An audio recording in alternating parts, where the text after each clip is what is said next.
kasi mga babayan, ang binabalita ni Buang Son, si Buang Son. Mm. Apparently, may sinasabi siya kahapon. Ito yung binanggit niya. Ayan. Nangangamoy St. Peter bago ma-impeach si Inday. Kaya pala madaling-madali. Okay. Kinda doesn't make sense. Kinda doesn't make sense. Pero bahala sila. Yan yung balita ng One Note Brigada sa Mati City. Oo. So, madaling-madali daw i-impeach si Sara Duterte kasi nangangamoy St. Peter. So, sabihin may mamamatay. Oo, may mamamatay. Ngayon, mga kababayan, ito yung nakalkal ko. Oo. Apparently, ang kinakalat pala ng mga DDS kay PBBM ay confirm daw na may stage 4 colon cancer si PBBM. Okay. At dahil daw may stage 4 colon cancer si PBBM, minamadali ngayon yung impeachment ni Sara Duterte. Oo. Okay. Sige. May problema lang doon, mga kababayan. May problema lang doon sa stage 4 drama nila. Kasi kung stage 4, malamang sa malamang, malala yun. Malala yun. At kung malala, I would not expect si PBBM will be going around, going out, or even mag-travel. Kasi mabigat yun eh. Masakit yun, stage 4. Oo. Malala yun. So, nagtataka lang naman ako.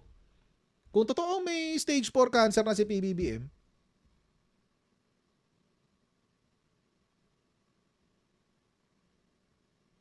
ano to?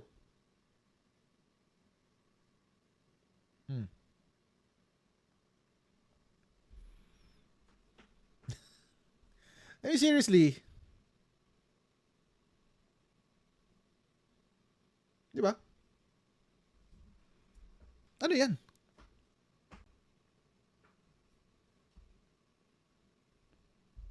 Why is he up and about?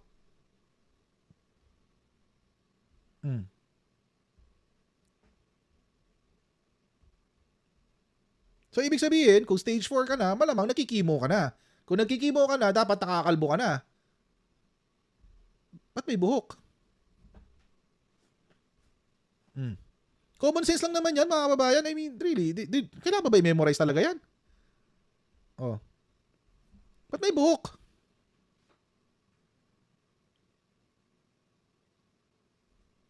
Sabihin nila wig. Nakita naman nila yung itsura ni PBBM kapag may wig. Kung may wig o wala. Ay klikli ng buhok niya, mahalata kung may wig. At saka kung ganito, wiwigan mo to, mahangin. Good luck.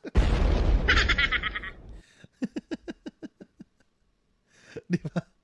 Fake daw yan, sabi ng mga DDS. Ano?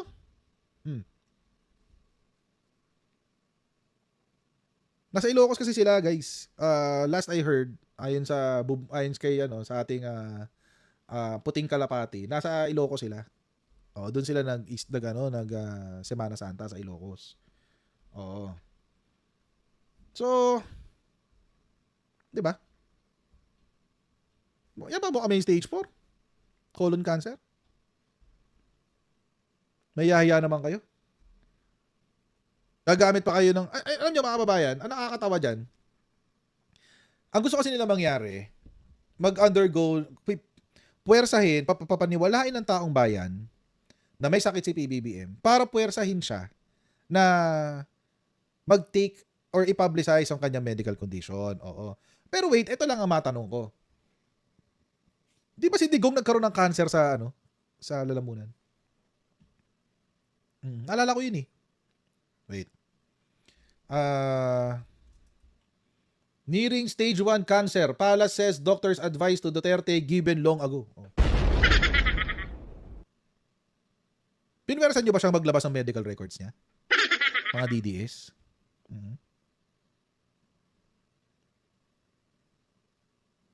Di ba? In fact, mga kababayan, meron pa raw sinabi eh. Meron pa raw speech noong 2021 na sinabi niya, na possible daw na meron siyang cancer. Ito. Ngayon, mga kababayan, sasabihin ng mga Duterte supporter. Tawag dito. Sasabihin nila, hindi, iba naman yung kay Duterte, blah, blah, blah, blah, blah, blah, etc., etc. Hindi, cancer pa rin yan. Cancer is cancer. So, bakit kay Duterte, ayaw nyong ipalabas yung kanyang medical records? Gusto nyo, tawag dito, gusto nyo na nakatago lang. At siguro natatakot sila noon na kapag nakumpirma na meron siyang cancer sa lalamunan, uupo si Leni Robredo bilang vice presidente, ano? Pero alam nyo ba, kababayan, sabi ko nga sa inyo, may dahilan kung bakit siya nagpe-fentanyl. Ako hindi ako naniniwala na dahil lang yun doon sa kanyang sakit daw sa likod, something, etc., etc. Oo. Ako naniniwala na hindi yun dahil lang doon eh. Feeling ko talaga, baka meron talaga siyang something sa lalamunan niya noong mga panahon na yun. Di ba Kuya Nelson, hindi sila naglabas ng medical record? Pero alam niyo mga kababayan, ito naman sabi ko. Fake news na si PBBM ay may stage 4 cancer. Fake news yun. Pero mga kababayan, ito sure ako dito. Ang mga Duterte, cancer ng lipunan. Oo. Oo. Cancer sila ng lipunan, mga kababayan. For sure yan. No joke. Oo. Kasi ang hirap paniwalaan talaga, guys eh. Oo. Paano masasabing may cancer yan? Ang labo. At saka kung may, di ba? Kung may colon cancer, dapat meron na siyang dito. Tawag dito, yung tubo. Colostomy bag. Kasi yung for example, yung lola ko hindi naman siya nagka-cancer, pero nagkaroon siya ng mga cyst sa large intestine niya. So, hindi na siya makadumi. Paumanhin po sa mga kumakain. So nilagyan siya ng colostomy bag. Ngayon, kung meron kang colon cancer, ganun din 'yon, hindi ka rin makakadumi. So, yung dumi mo padadaanin sa colostomy bag. Correct ka rin dyan, James. Kung siya ay may kung merong stage 4 colon cancer, hindi na siya makakatayo. Oo.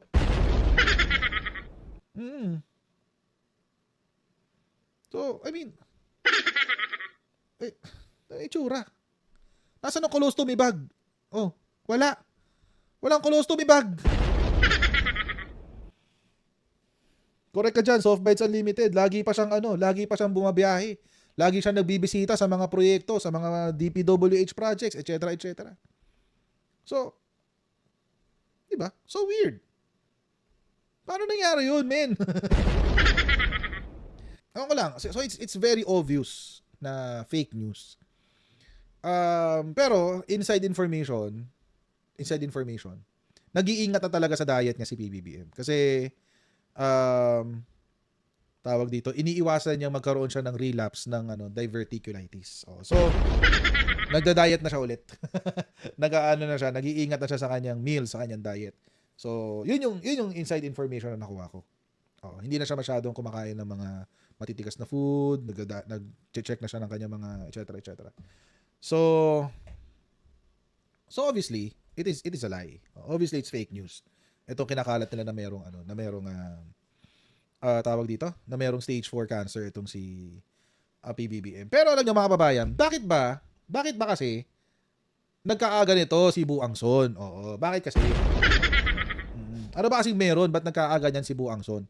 Kasi mga kababayan, 2 taon na ho kasi siyang nag-o-audition. Oo.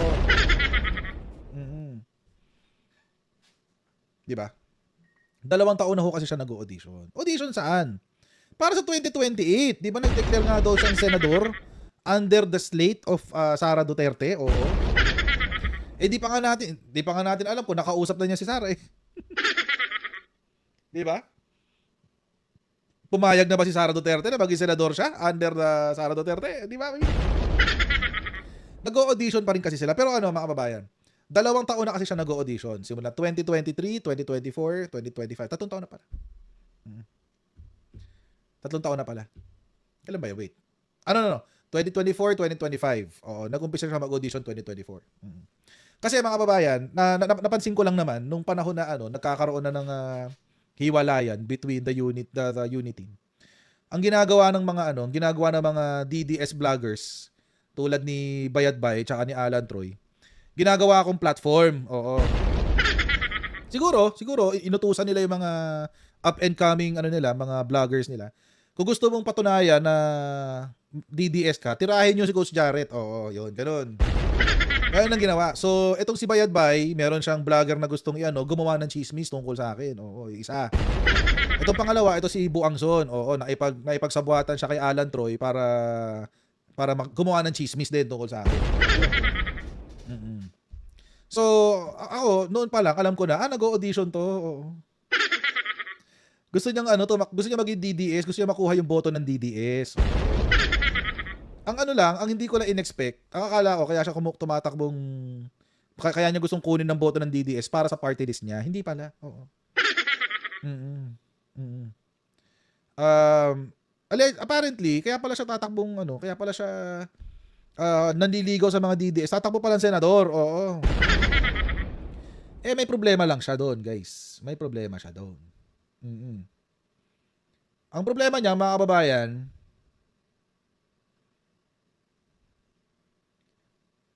sinusuka rin siya ng mga DDS. Oo. Ang problema doon, sinusuka rin siya ng mga DDS. Ito, ayan, nakikita niyo ba to? Yan. Yan. O, di ba? Yan yung mga DDS. Ito yung araw ng Davao. Naalala niyo yun? Araw ng Davao. Naalala niyo yun? Last week? Yung birthday ni Digong? Ito, yung lunch after ng program. So nag-program, 'di ba? Nag-program. Nag-lunch. Ito 'yun. Ito yung lunch na 'yun. May nakikita ba kayong Guanzon diyan? Majority dito, mga kababayan, tatakbong senador 'yan sa 2028. Ito sigurado si Vic. Ito rumored to run. Ayan, si Barsaga. Ito rumored to run. Ito mukhang magko-congressman. Tapos, ito mukhang tatakbo rin sa 2028. Tsaka yan, magsesenador yata sila. Oo. Ang problema, may nakikita ba kayong kulang? May nakikita kayong kulang? May kulang. Oo. Si Buangson. Mukhang bumagsak siya sa audition. Oo. Oo. Mukhang bumagsak siya sa audition, guys. Oo. Alam niyo kung bakit? Pakinggan nyo to. Huwag nyo na lang pakinggan yung sinasabi nitong hayop na to. Abangan nyo na lang yung mangyayari sa likuran niya. Sa likuran niya, panoorin nyo to. Matayo tama! Maayong buntag tama! Siya di pa pansin to, no? Si Respicio. Maayong buntag tama! Yeah, buddy! Magandang araw po sa inyo lahat. Ako po si Atty. Harold Expicio, Vice Mayor ng Reyna Mercedes Isabela. Parang Ang Isabela parang po siyang ay laging, nasa norte. Isa po akong Ilocano. parang siyang laging itong si Respicio. Ang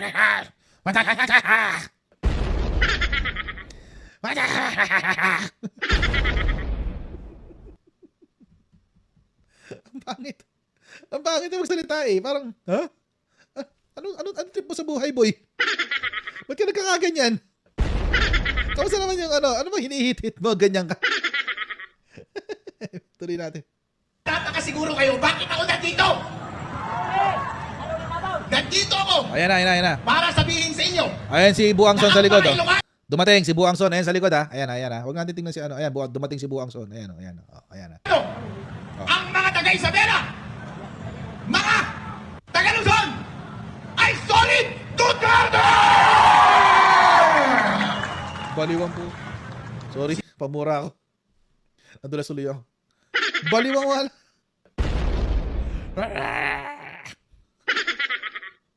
Ang sakit sa lalamunan. Cookie Monster. Taka na ako, enjoy na pangilista. Cookie Monster. Gusto ko yan, Cookie Monster. One cookie! One cookie! Two cookies!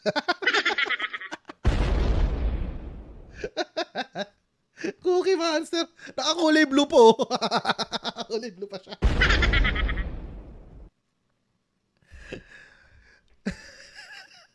This all cookie mine! Natawa ako sa Cookie Monster. Dali natin. Sinasabi ko po sa inyo. Oh, dumating. Wait. Na-off track tuloy ako. Dumating si Buangson, di ba? Nakikita si Topacio, biglang tumayo. O, tinan niya. Sinasabi ko po sa inyo. Ayan, Sinasabi ko kay VP Sara. Mag-aaway yung Mula dalawa. sa aming bayan at sa aming isla at sa Hindi aming na pansinin si Respicio. Pansinin niyo nangyari sa likod. ng mga Ilocano.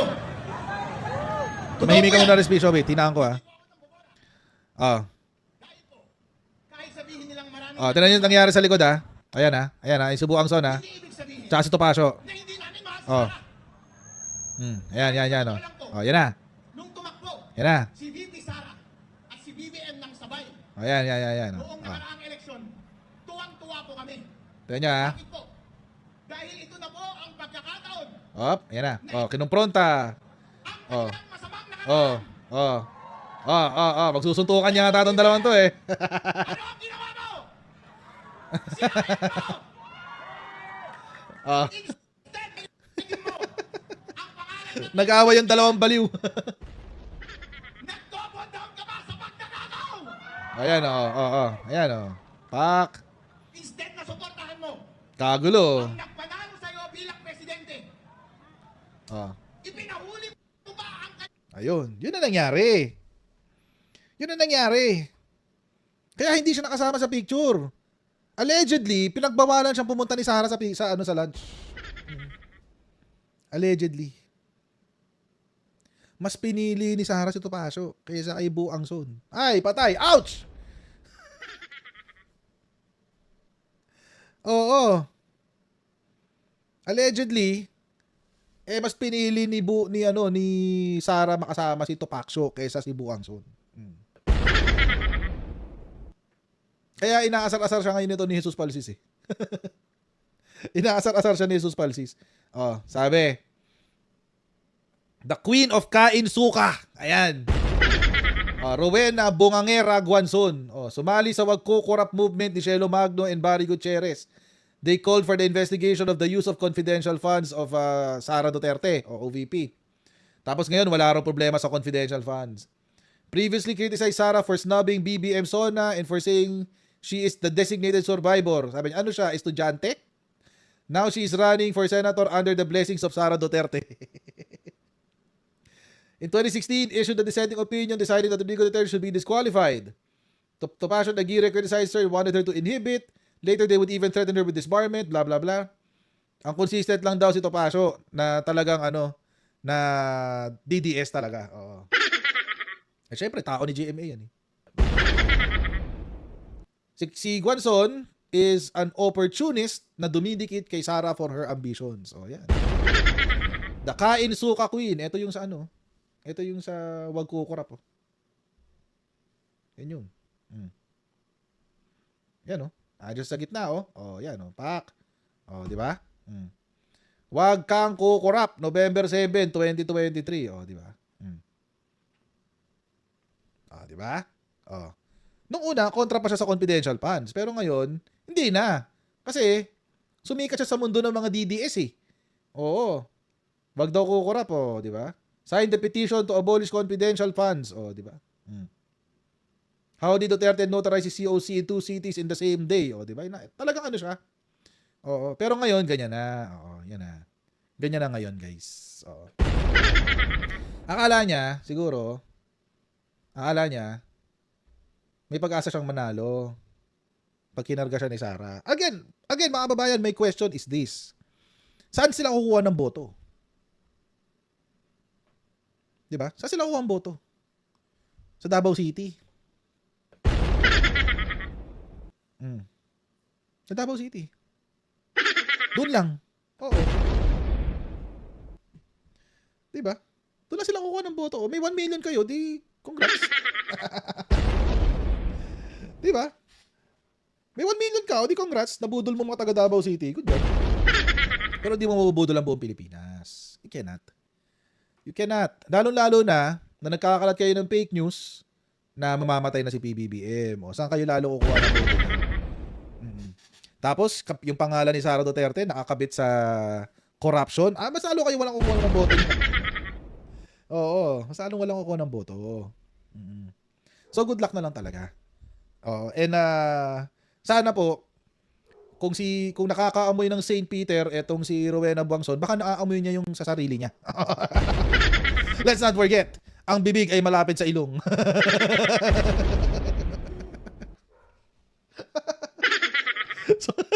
so kung nakakaamoy na si Rowena Buangson ng St. Peter, baka naaamoy niya yung sarili niyang hininga. Yung hininga niyang amoy patay.